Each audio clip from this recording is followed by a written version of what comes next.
Okay, so we were going through our second last chapter of export marketing for semester 5 that is related to FTP 2015-20. And in the previous lecture, we have discussed regarding role of DGFT, right? We discussed what is DGFT, the outline of DGFT, and the major roles or the functions which are performed by DGFT. And today we are going to understand about the negative list of exports. As far as negative list of exports is concerned, this list is containing certain articles which are either prohibited to sell out of the country or allowed to sell out of the country, but in the limited quantity. So we call this list of the export as a negative list. So the meaning of negative list says that negative list of exports contains those export items which are either banned or cannot be freely exported. ये जो negative list है ये ऐसी list है जहां पे ऐसे goods के बारे में एक्सप्लेन किया गया है जिनके ऊपर या तो कंप्लीटली बैन लगाया गया है या तो उसका फ्रीली एक्सपोर्ट अवेलेबल नहीं है। दैट मीन्स इसके ऊपर उन्होंने कुछ बंदिश लगा के रखी है, इन्होंने कुछ ऐसे प्रोविजंस बना के रखे हैं कि कोई भी एक्सपोर्टर फ्रीली इन चीजों को या तो बेच नहीं सकता या तो बिल्कुल नहीं बेच सकता। That is called as negative list. The negative list of exports consist of these parts। यहाँ पे 3 parts आने वाले हैं डायग्राम के थ्रू। ये negative list है। Negative list is classified under 3 different categories. These goods are belonging to 3 different categories. The first one is prohibited items. Second one is restricted items. And third one is canalized items, right? This particular negative list is classified under 3 categories. These 3 categories are prohibited items. As far as term prohibition is concerned, prohibition means some sort of ban, a complete ban, or you can say that these goods cannot be exported outside. And if you are exporting outside the country, that will be called as a crime, and that is called as smuggling. Something which we are not supposed to sell outside our country, and we are indulging or we are involving in that activity, we will be called as smugglers because we are violating the rule, because that particular item which we are intending to sell outside the country is under prohibited list. So prohibited list means, or prohibited items means, the items or the goods on which government have already put 100% ban. इनके ऊपर पूरे तरीके से ban लगा दिया गया है और इनको आप कभी भी सेल नहीं कर सकते. That is called as prohibited items. Then the second one is restricted items. That means ये आप सेल कर सकते हो पर इसकी एक क्वांटिटी रहेगी कि इतना ही आप सेल कर सकते हो, उससे ज्यादा नहीं. यहाँ पे गुड्स की एक लिस्ट बनाई गई है. These goods are called as, or these items are called as restricted items. And if you are the producer of such goods and you want to sell outside the country, you have to take permission from government, and government will give you the quantity, that only that much quantity you can sell outside the country, remaining you cannot. And if you want to sell beyond that, that will be called as violating of the rules, because there are certain things which are needed in India for our domestic consumption purpose.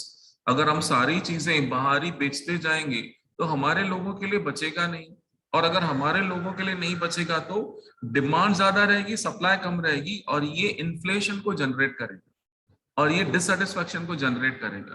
तो ये चीजें नहीं होनी चाहिए. Economy को चलाने के लिए गवर्नमेंट ने इस तरह के कुछ मेजर्स लिए हुए हैं, राइट.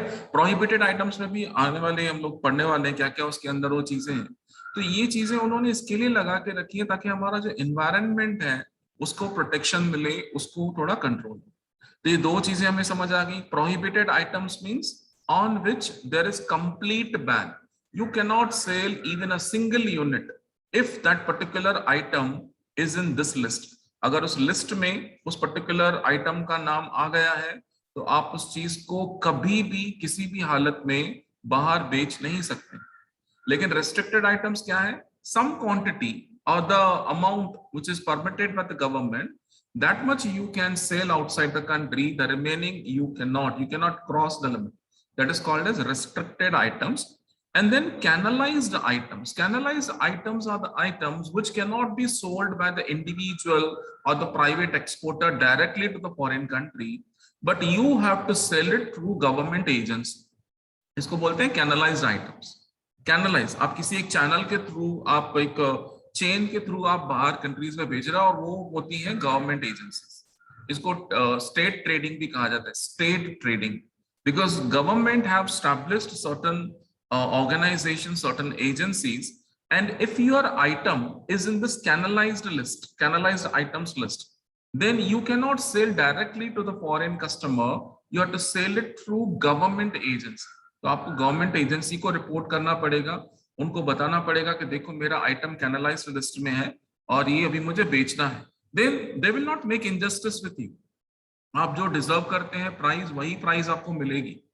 लेकिन यहाँ पे आपका डायरेक्ट कांटेक्ट नहीं रहेगा फॉरेन कस्टमर्स के साथ, क्योंकि यहाँ पे गवर्नमेंट चाहता है कि इनकी पूरी निगरानी रहनी चाहिए, उनकी पूरी नजर रहनी चाहिए कि जो आर्टिकल्स है ये गवर्नमेंट टू गवर्नमेंट बेचे जा रहे हैं। ये होता है canalised items. I hope you understood the meaning of these three categories. ये जो तीनों हैं ये पार्ट्स किसके हैं? नेगेटिव लिस्ट के पार्ट्स हैं। जो हमारा एफटीपी है ना 2015-20, उसमें उन्होंने नेगेटिव लिस्ट बना के रखी है। This negative list is categorised under 3 ways. One is prohibited items, one is restricted items, and another one is canalized items.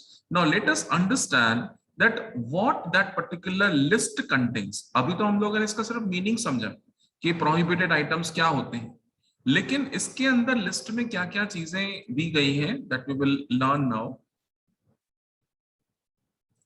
Here we are having prohibited items, all forms of wild animals, exotic birds, all items of plants, human skeletons, chemicals notified by DGFT, sandalwood items, etc. Now you can see that all these articles or all these items are very important. And you cannot export these things to foreign countries. Wild animals, you don't have right to catch hold of any wild animal and to sell to the foreign country. कई बार ऐसा मतलब demand रहती है foreign countries में भी, कोई ऐसा wild animal जो इंडिया में है और उनकी कंट्री में नहीं है, तो वो चाहते हैं कि ये हमारे पास आना चाहिए ताकि हम अपनी जो बिजनेस फॉर्म है, सर्कस वगैरह है, वहां पे हम ये लोगों को दिखा सके ताकि हमें ज्यादा पैसे मिले। जैसे पेंगुइन, पेंगुइन आपको एंटार्क्टिका में ही मिलेगा और कहीं नहीं मिलेगा। तो ऐसा नहीं है कि पेंगुइन को अगर इंडिया की कोई सर्कस ये करना चाहती है, हायर करना चाहती है, अगर पेंगुइन का पोस्टर कोई देखेगा तो लोग देखने जरूर जाएंगे उसको। तो उस चीज को रोकने के लिए गवर्नमेंट ने रूल बना दिया कि कोई किसी भी तरीके का वाइल्ड एनिमल्स का एक्सपोर्ट कोई भी नहीं कर सकता, वो प्रोहिबिटेड है। एक्सोटिक बर्ड्स, जो एकदम सुंदर बर्ड्स हैं, जो रेयर है, वो कभी भी नहीं कर सकते हैं। All items of plants, plant को कभी भी नहीं बेचा जा सकता है क्योंकि प्लांट के ऊपर कॉपीराइट्स रहते हैं।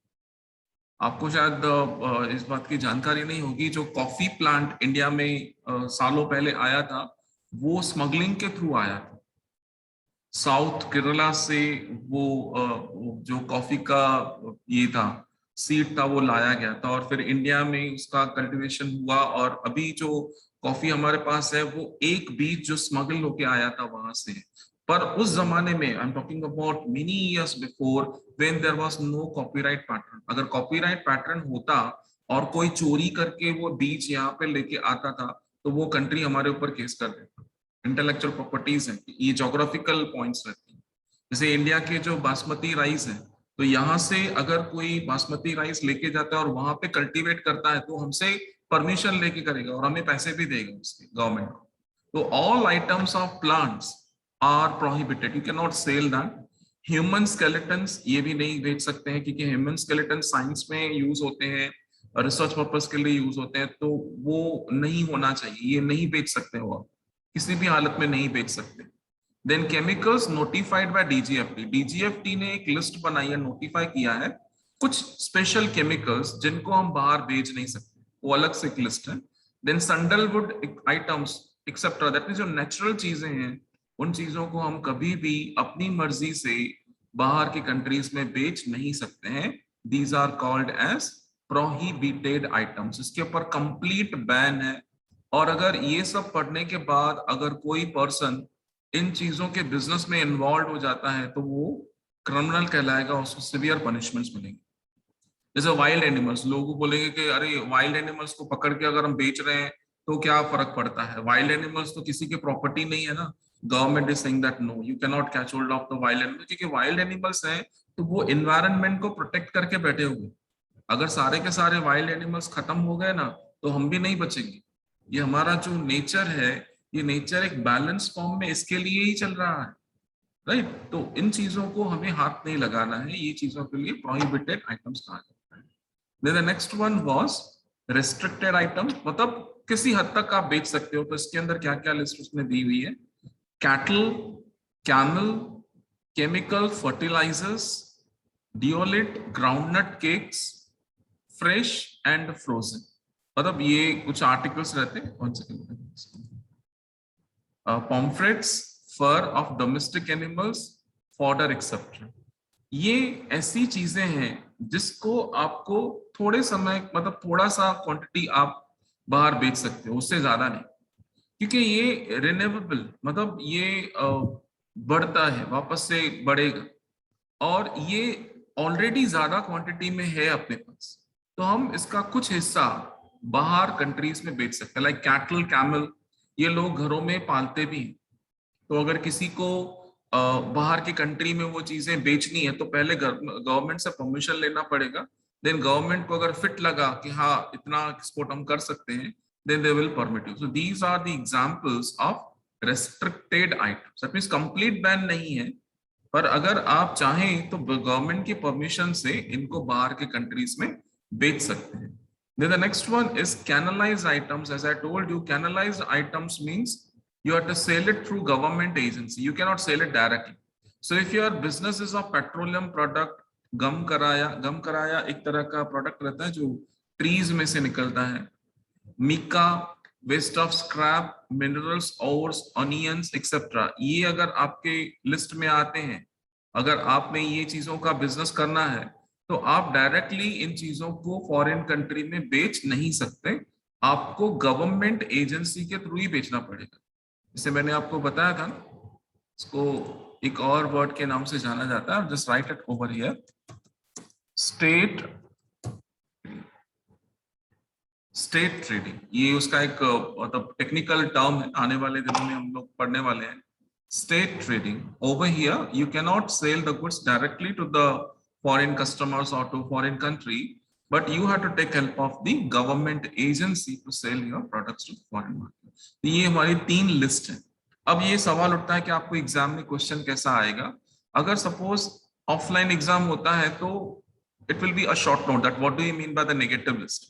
Then you have to write, there are 3 categories of negative list: prohibited items, restricted items, and canalized items. Then you have to write the meaning of prohibited items, meaning of restricted items, and canalized item. Meaning बनानी है आपको। And then इस list में से जितने आपको याद आते हैं, जरूरी नहीं कि सारे के सारे, 2-3 भी आपने अगर लिखा तो एग्जाम्पल वो आपका करेक्ट हो जाए, राइट। तो ये हो गया offline. But let us say if exams are happening online, then in that case meaning of each and every article will be in the form of MCQs. For example, for prohibited items, some meaning will be given to you, and then the list will be given that this particular statement is applicable for what. Either it is applicable for prohibited items or for restricted items or for the canalized items. This is how the question will be. And then these examples, some examples may be asked, like all items of plants are the example of prohibited items, restricted items, canalized items, or freely available, like that the question may be. So आपको वो सोचना है कि ये जो all types of animal था या items of plants था वो कौन सी लिस्ट में था। तो आपको ये बाय हार्ट नहीं करना है, सिर्फ आपको समझ के लेना है कि ये कौन सी चीजें हैं, ये प्रोहिबिटेड में आती है कि रेस्ट्रिक्टेड में आती है या कैनलाइज में आ जाती है। कि थोड़ा सा आपका काम बढ़ जाएगा, थोड़ा सा आपको ये ध्यान में रखना है चीज।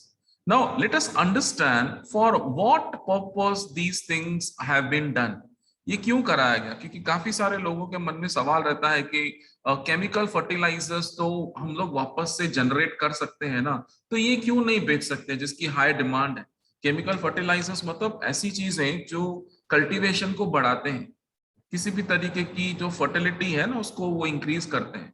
तो ये क्यों नहीं बेचना चाहिए, रेस्ट्रिक्टेड क्यों है, ऐसा लोगों के मन में आता है। तो उसके कई सारे रीजंस हैं। तो कुछ रीजंस हमारे सिलेबस में उन्होंने कवर किए हैं। व्हाट आर द रीजंस और the importance of negative list for the export? Number one is environment protection. See, whatever items which has been identified by DGFT to put the negative list are, considered for protection of the environment. If these things are available, for freely available for sale purpose to the foreign countries, then soon the day will come when we will not be having, the good environment or the good climate, because these restricted items or prohibited items are helping us to make the clean environment. Otherwise our environment will not be getting protection from anything. So to protect the environment, the negative list is playing a very important role. Then conservation of mineral resources. We are able to make use of mineral resources at the minimum level, क्योंकि mineral resources ऐसे हैं जो जल्दी से renew नहीं होते, वो renewable नहीं है। ऐसा नहीं है कि हम लोग उसको कंज्यूम कर लेंगे तो फिर से वो बन जाएगा, ऐसा नहीं है। जमीन में जो नेचुरल गैसेस हैं, जो केमिकल सॉल्ट्स वगैरह हैं, इन चीजों को अगर हम लोग ऐसे ही यूज करते गए तो एक दिन तो पूरा खत्म हो जाएगा। दैट मीन्स हमारी नेक्स्ट जनरेशन के लिए कुछ भी नहीं बचेगा।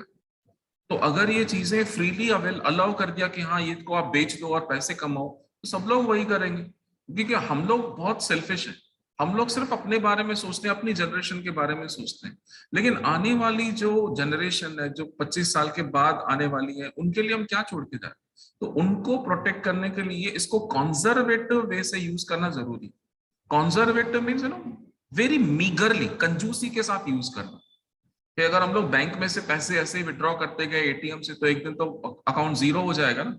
तो अगर उसको हम लोग किफायत से खर्च करेंगे तो हमें फायदा भी मिलेगा, मतलब लंबे समय तक वो पैसा रहेगा, उसके ऊपर इंटरेस्ट भी जमा होता जाएगा। तो ये चीजें हम लोग को यहाँ पे बेनिफिट के फॉर्म में मिल जाती हैं if you are having negative, that is conservation of mineral resources. We are using the mineral resources with the strategy, with the planning, and we are able to make use of mineral resources for a longer period of time. Then another advantage is avoids domestic shortages. अगर सारी चीजें हम बाहर बेच देंगे तो हमारे लिए क्या बचेगा? Right? There will be very high problem of shortages in India. जैसे ऑनियन का लिस्ट में डाला हुआ है ना कैनलाइज्ड एजेंसी, तो अगर ऑनियन को हम लोग बाहर बेचते जाएंगे, क्योंकि बाहर की कंट्रीज में इंडियन ऑनियन की डिमांड है, क्वालिटी वगैरह काफी अच्छा है हमारे ओनियंस का as compare to other countries. तो सारे लोग उसी बिजनेस में चले जाएंगे, मतलब जो ओनियन प्रोड्यूस करता है उसको वहां से ज्यादा प्रॉफिट मिलेगा ना, वो बोलेगा मैं यहाँ पे क्यों बेचूं। तो यहाँ पे क्या होगी, डिमांड काफी हाई हो जाएगी, सप्लाई ऑलरेडी कम है, तो ये ब्लैक मार्केटिंग को जनरेट करेगा, इन्फ्लेशन को जनरेट करेगा। तो ये सारी चीजों को अवॉइड करने के लिए DGFT have decided to put the negative list. So it is going to help you to avoid domestic shortages. There will not be any kind of domestic shortages if there is negative list of the exports. Then the next one is better prices. See, if we are having a negative list, that means the foreign countries are already having demand, right? They know that these are the restricted items, these are the canalized items, so they have the demand. So we can bargain with them. See, we can supply only that much quantity and this is the price which we need to, and they have to give it. तो ये हमारे लिए better prices हो जाते हैं, मतलब हम लोग काफी अच्छा पैसा भी कमाते हैं बाय गिविंग लेस क्वांटिटी। क्योंकि हम लोगों ने क्या किया ना, सप्लाई कम कर दिया, and whenever there is less supply, demand अपने आप ही बढ़ता जाएगा, और जैसे जैसे डिमांड बढ़ता है और सप्लाई कम होता है, प्राइसेस तो बढ़ने ही। तो we are getting better prices for and no, this deemed export we will continue in our next period. So with this negative list item comes to an end, and in our next period we will be discussing regarding deemed exports.